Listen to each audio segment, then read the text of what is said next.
Hi, it's Speaker Dennis Bonin coming to you again with another one of our live video interviews to talk about what's going on with COVID-19. Today, we're incredibly blessed to have two awesome guests that I think all Texans will be excited to visit, hear from, and hear what they're planning and what they're doing for all of us. So I want to thank Gary P. Nunn and I want to thank Dee for being with us, Dee Foster, his manager.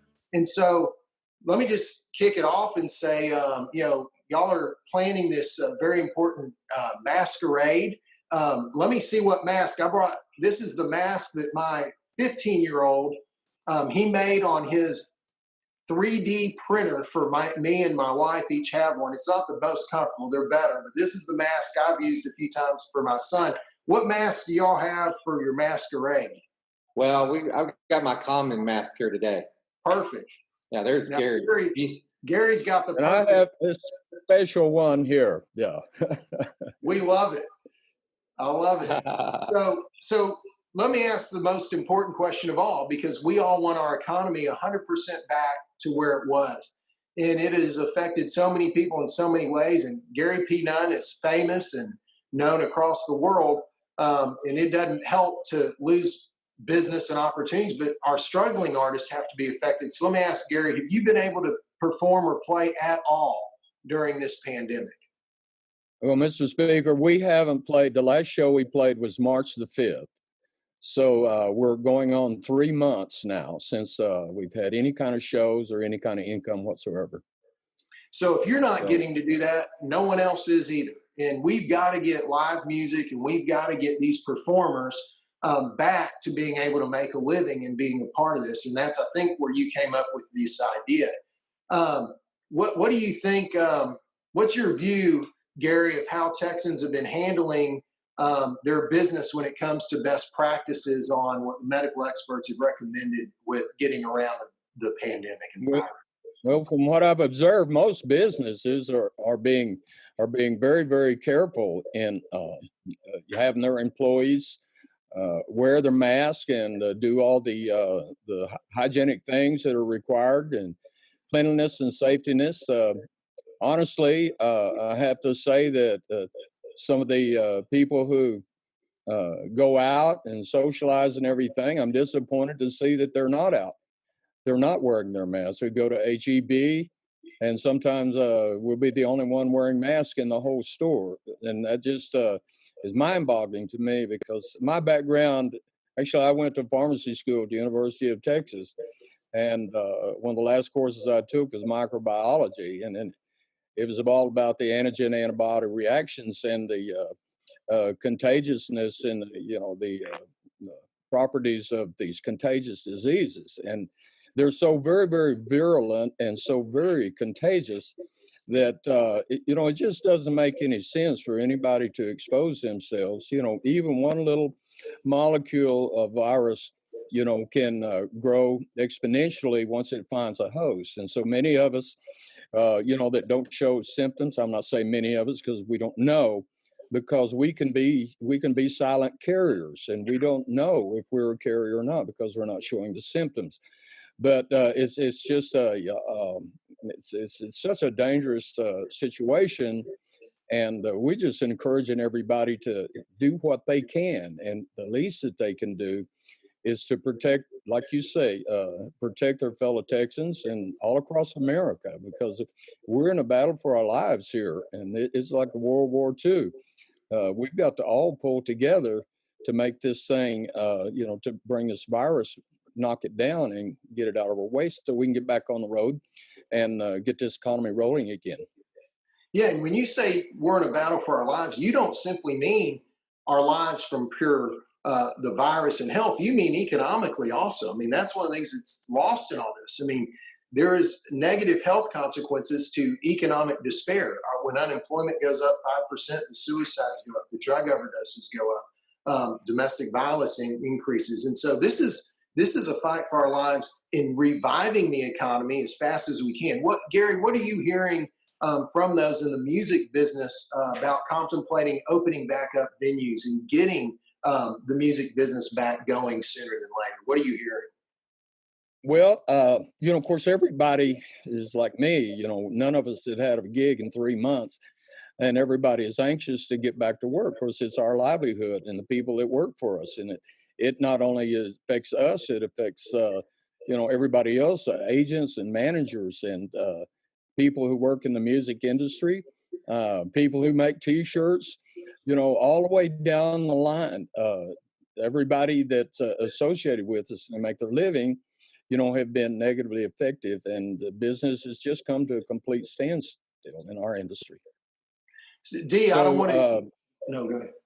Gary, continue. Go ahead. I was just going to say, honestly, I haven't been in touch with a lot of people. Of course, everybody is concerned. With visiting with Kevin Fowler the other day, and he was mentioning, how it was affecting him, and we're just all anxious to get this behind us so we can get back out there. I think that's great. We need to help you do it and help you do it safely. Dee, I don't want to ignore you, but tell us explain to us what the Masquerade Party is all about, how it came about, and what the plan there is. Well, Gary and I were spending a little time together after March the 5th and wondering what the road was going to look like ahead. And he just said, what can we do? Everybody kind of felt like their hands were tied behind their back. I mean, you couldn't go out and help people or anything. And I said, one of the greatest things in Texas that we know how to do is throw one hell of a party.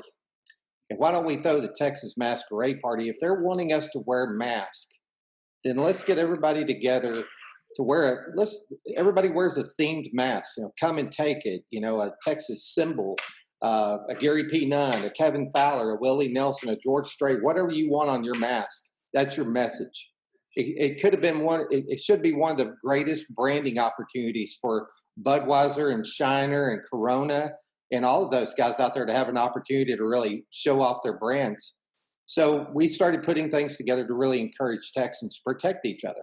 If we needed to get this economy back on the road again, and all it takes is wearing a mask, well, let's do it, because we're Texas and we're willing to do everything. If a cowboy jumps in a rodeo arena and he jumps on the back of a 2,000-pound bull, the smart ones are going to wear their face masks. They're going to wear their flap jackets to live to ride another day. The cowboy boot was not made as a fashion statement. It was made to make the tough tougher. And so in this state, if you go out hiking anywhere, the little elusive creatures that could cause you some harm if you're not wearing your protection are out there. And I think that's the same way with masks. We're dealing with an elusive creature that we can't see. We're fighting, like the president said, an invisible war. Well, let's fight it and protect ourselves while we're fighting it. It's a simple, common sense solution to get this state back robust again. So what do you hope the major impact of the Texas Masquerade Party will be, Dee? What do you hope the impact and then the outcome could be? Well, number one, I hope that it will make people feel comfortable coming out. I hope it makes them feel confident coming out. Now, to say that, Mr. Speaker, what we're up against right now is there's a lot of people out there that don't feel that they want to wear a mask, or they don't need to wear a mask. That's the reality that we're dealing with right now. So I would say that, when we start booking, Gary, probably sometime around July, and we're going to follow the Strike Force Commission and everything that they recommend. I think more of the outside events, more leaning on the elements, we're going to have to do more of those things right now because we're being forced to. But if truly people got, say 2 or 3 months back and they understood where we were right now and understood how this could impact the state economically, I think they would have got the mask situation before it became such a political issue. We're not here on either side right now. We're here on saving Texans and getting this state back on the road again and protecting each other. That's why Gary P. Nunn and I are here today. Well, and we're so glad you're speaking out and you're doing what you're doing. So, Gary, let me ask you just very straightforward. Do you think the music venues and bars can reopen safely now in Texas? And how would you want to see that done? I think they can if everybody, will practice the suggested wear their masks, stay away from people. It's common sense. These virulence, they don't go on forever and they don't live forever. But if you're in close proximity with people, it's so easy, and it only takes, like you say, one molecule of it to infect somebody and they can carry it forever. But I think that the Texas Maskuerade Party is a great idea. It's a way we can get back together. It's a way we can protect each other, and hopefully get our industry back on its feet, and we can get the Texas economy going again, and everybody get back to work. But we have to use common sense, and it's a very simple thing. You know, it's too late to buy insurance when the house burns down. You know, after the house burns down. So we want to use all preventive measures that are at our disposal, and these are simple and effective. There's a study came out last week that said the wearing of masks prevents 75% of the transmission of the coronavirus. So that's an incredible statistic there, and everybody should take it to heart and not take this thing lightly. You know, we're not out of the woods, and we're all in it together. So Gary or Dee, tell me how Texans can help make the Texas Masquerade Party successful. What can we do?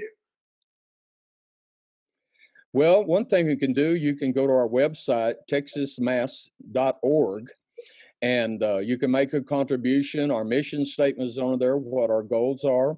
And we've had several very generous donors to jump in with contributions to help us spread the word. We're going to try to do radio spots and any kind of media outlets we can to try to spread the word, just to encourage people to use common sense and do this small thing that be so important and help us bring this virus to its knees. Well, Gary, I have a special request. As people contemplate the very simple, very minor sacrifice they can make, namely wearing a mask, face covering, into venues, would you be willing to give us just a little taste, a little verse, a little chorus of a song to remind people what they're missing and why it's worth masking up to get live music back going in Texas? I will, and I'll play you a song that means so much to me because I love Texas so very, very much. So, well, you asked me what I liked about Texas. I tell you, it's a wide open spaces. It's everything between the Sabine and the Rio Grande. It's the Llano Estacado. It's the Brazos and the Colorado. It's the spirit of the people who share this land. It's another burrito. It's a cold Lone Star in my hand. It's a quarter for the jukebox boys. Play the sons of the mother-loving Motel Spain. That's what I like about Texas. Thank you.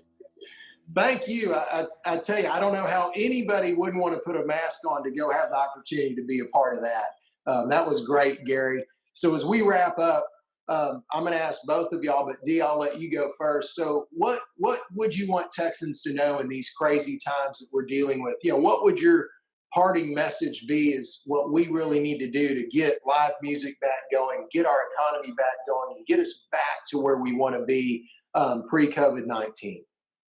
Well, I think number one, that the individual needs to protect themselves first. I mean, think about yourself. And then if you're going to go out, think about your fellow Texan and protecting them. That's why you need to wear the protection. It's for them and not you. And I think, we're going to try to do everything we can to make it safe for folks to come to our events. We hope that they have confidence when they come to our events. And so I know that there's a bill I was going to mention. I hope that the bill that they sent up to the Congress, it was written, and I think it went through Abbott, and you guys hear about the immunity, the tort reform. We've got not only we're dealing with, but there's a lot of liability out there right now that these venues are going to have to face, and we need to get that done too in order to build confidence with the business owners. But I think number one, if people come out, think about yourself before you go out. If you've got any kind of compromised immune systems, stay at home and stay back. But the ones that are more confident, they need to come out and think about the other folks. That's where I think it would make a huge difference. This is not anything political. Just because we're sitting here with you today We don't want to make this a political issue. We want to see Texas always be number one. We want to see Texas get back up on the road safely and be robust again.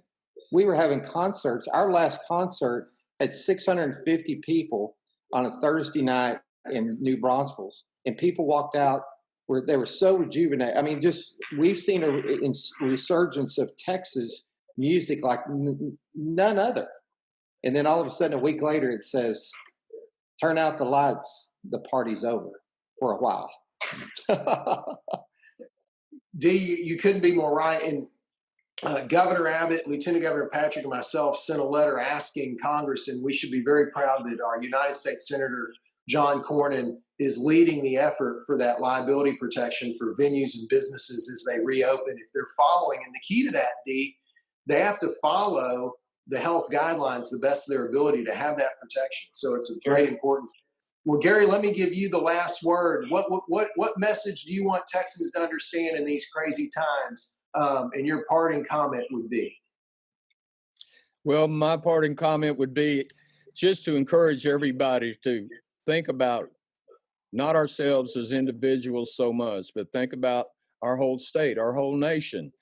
Everything that we hold dear is kind of hanging in the balance right now. Our livelihoods, our freedoms, a lot of people's freedoms in many states have been curtailed. And we just want to get back to normal. We want people to join in this effort. And it's a small thing that they can do. It's a small price to pay, and the dividends could be enormous in what will not happen if we do the right thing. Well, thank you. Thank you, Dee Foster. Thank you, Gary P. Nunn. What an honor it is to have both y'all visit with us. And thank you for being the great Texas leaders you are in taking up this cause of making it cool and worthwhile to wear a face covering, wear a mask out there in public. Let's get these venues open again. Let's get people wearing those masks, and let's bring Texas music scene back to life. Let's get the Texas economy full throttle going forward and going again. And let's get our mask on and get back out there, Texas, and have the success we had pre-virus. And again, for those of you who want information, look for the Texas Maskuerade Party on Facebook. We'll also put their website up for everyone to see. And thank y'all for being leaders for common sense and getting Texas music back to life. Thank y'all for your time. God bless Texas. Thank you. Our pleasure. Thank you. Thank you.